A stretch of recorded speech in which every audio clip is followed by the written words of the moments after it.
Hi అండి, నమస్తే. నేను మీ దేవి. వెల్కమ్ టు నాదే క్రియేషన్స్. ఈరోజు వీడియోలో మీకు ఒక టేస్టీ స్నాక్ ఐటమ్ని అయితే చూపిస్తానండి. సడన్గా ఇంటికి గెస్ట్లు వచ్చినా, పిల్లలు స్నాక్స్ చేయమని అడిగినా కేవలం గోధుమ రవ్వ, కొద్దిగా అటుకులు ఉంటే చాలు.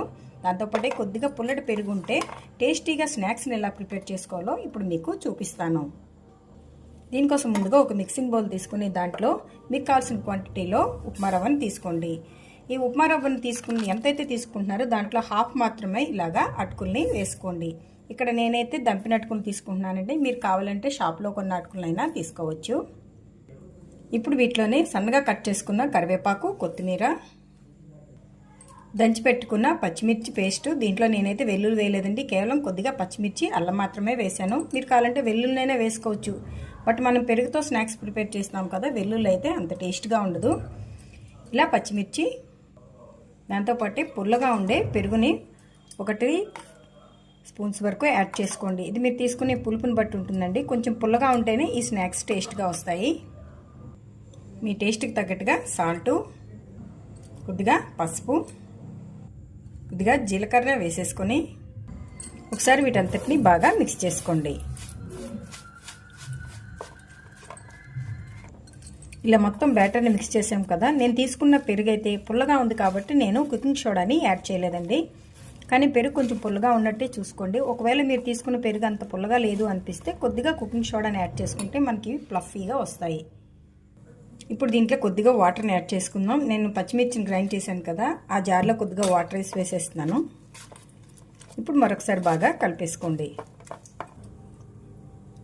చూడండి, ఇలా కలిపేసుకున్నాం కదా. ఈ కన్సిస్టెన్సీ వచ్చేంత వరకు కలిపేసుకుని దీని మీద ఒక మూతను పెట్టేసి ఒక 10 మినిట్స్ పాటు పక్కన పెట్టేసుకోండి. అప్పుడు రవ్వ, అటుకులు, పెరుగును పీల్చుకొని మనకు కన్సిస్టెన్సీ అనేది అడ్జస్ట్ అవుతుంది.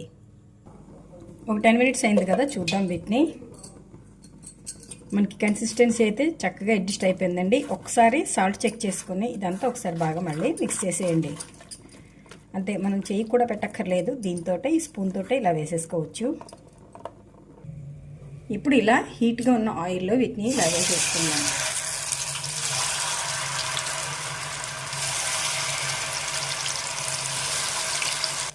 వెంటనే వీటిని మూవ్ చేయొద్దండి. కొద్దిగా పైకి ఫ్లోట్ అయిన తర్వాత మనం అన్ని వైపులు తిప్పుకుంటూ ఫ్రై చేసుకోవచ్చు. ఇవి కొద్దిగా పైకి వచ్చాయి కదా, ఇప్పుడు వీటిని అన్ని వైపులా తిప్పుకుంటూ మంచి కలర్ వచ్చేంత వరకు ఇలా ఫ్రై చేసేసుకోండి. చూడండి, మనకి మంచి కలర్తో ఫ్రై అయిపోయాయి. ఇప్పుడు వీటిని ఆయిల్లోంచి తీసేసుకుందాం. అంతేనండి, ఇలా అన్నిటినీ ఫ్రై చేసేయండి. ఇలా అన్నిటినీ ఫ్రై చేసుకుని ప్లేట్లోకి తీసుకున్న తర్వాత జస్ట్ కొద్దిగా చాట్ మసాలాని దీని మీద స్ప్రింకిల్ చేసేసి కొద్దిగా కొత్తిమీరని కూడా గార్నిష్ చేసేసుకుంటే టేస్టీగా మనకి రెడీ అయిపోతాయి స్నాక్స్. ఇవైతే పైనుంచి చాలా క్రంచీగా ఉంటాయండి. అలాగే లోపల సాఫ్ట్గా, తినే కొద్దీ అలా అలా తినాలనిపిస్తుంది. ఎన్ని తింటున్నామో కూడా తెలియకుండా తినేస్తాం, అంత టేస్ట్గా ఉంటాయి ఈ స్నాక్స్ అయితే. మరి ఈ రెసిపీ మీకు నచ్చితే ఒక లైక్ కొట్టి మీ ఫ్రెండ్స్తో రెసిపీని షేర్ చేసుకోండి. మరిన్ని టేస్టీ రెసిపీస్ కోసం నాదే క్రియేషన్స్ని సబ్స్క్రైబ్ చేయండి. Thank you for watching.